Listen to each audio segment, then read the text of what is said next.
In 1979, Americans watched in shock as their embassy in Tehran was seized. For many in the United States, this was the moment Iran became the enemy.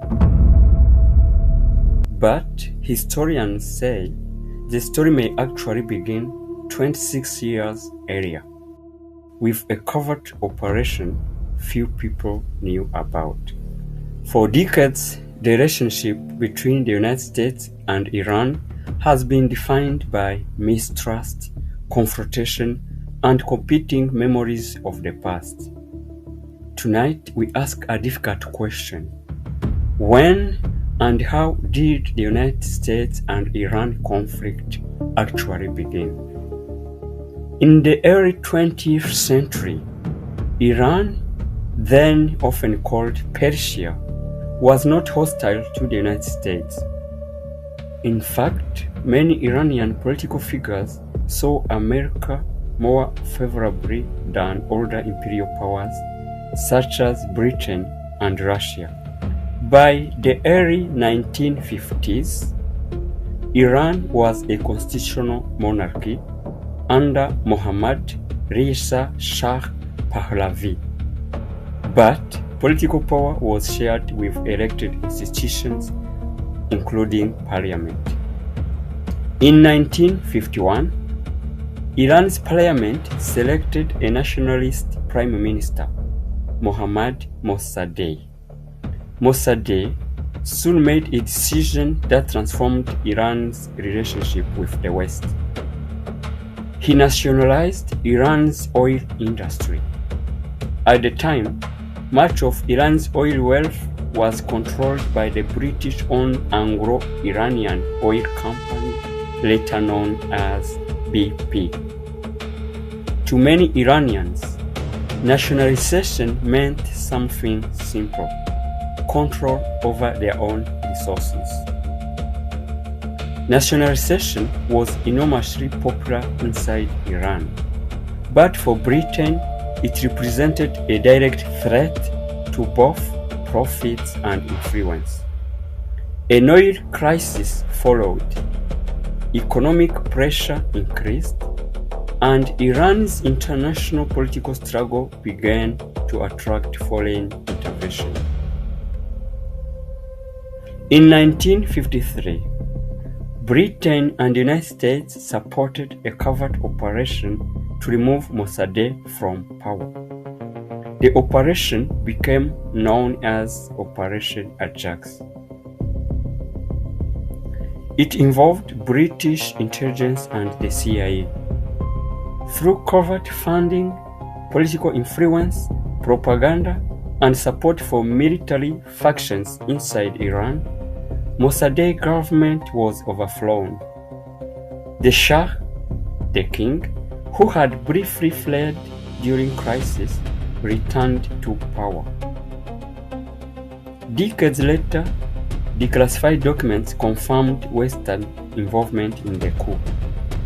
For many Iranians, this moment became a lasting symbol of foreign interference in their political future.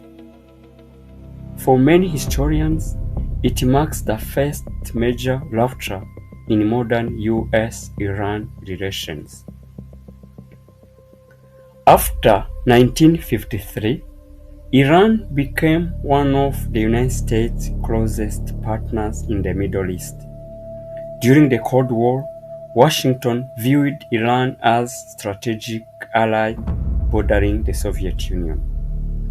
The Shah, the king, launched major modernization reforms known as the White Revolution. Education expanded, infrastructure grew. Women gained greater participation in public life, but political opposition was tightly controlled. Critics accused the regime of authoritarian rule and repression. Over time, dissatisfaction spread among students, clerics, intellectuals, and workers. The alliance with the United States strengthened the Shah, the king, internationally, But inside Iran, it also fueled the perception that the monarchy depended on foreign backing. By the 1970s, tensions were building. Rapid modernization had transformed Iran's society, but not always evenly.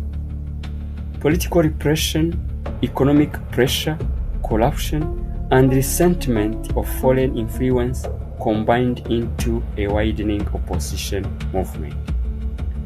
The revolution that followed would not be driven by a single cause. It would bring together many different groups: religious activists, nationalists, leftists, and ordinary citizens dissatisfied with the monarchy.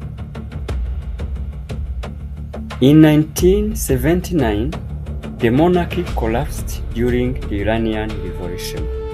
The revolution was led by the exiled cleric Ruhollah Khomeini, who returned to Iran and helped establish the Islamic Republic.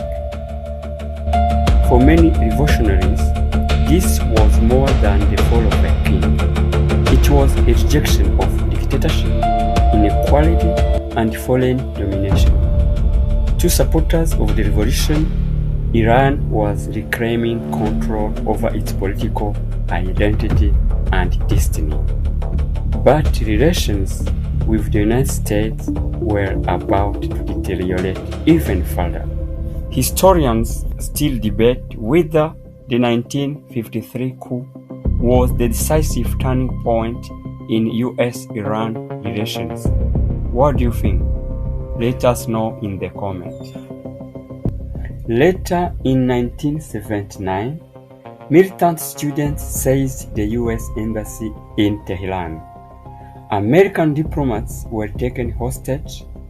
The crisis lasted 444 days. For Americans, this event became the defining image of revolutionary Iran. It transformed public opinion in the United States and hardened the political relationship for decades. From that moment forward, sanctions, isolation, and confrontation became central features of US-Iran relations. For many Americans, this was the beginning of the conflict. For many Iranians, however, the story had started much earlier. In later decades, the conflict evolved. Disputes over Iranians' regional influence, sanctions, and nuclear program became central. Iran has long maintained that its nuclear program is intended for peaceful purposes. Iranian leaders, including Supreme Leader Ali Khamenei, have publicly stated that nuclear weapons violate Islamic principles. International governments and analysts have debated how binding such statements are and whether Iran's capabilities could one day lead to a weapon. But beyond the nuclear dispute lies a deeper problem: historical memory. Americans often remember 1979.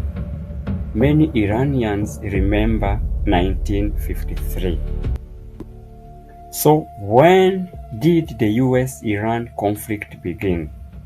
History does not offer a single answer. For many Iranians, the conflict began with the 1953 coup against their elected prime minister. For many Americans, it begins with the embassy seizure in 1979. Two nations remember the same relationship through different turning points. And those different memories continue to shape the present. History rarely offers simple villains or simple beginnings.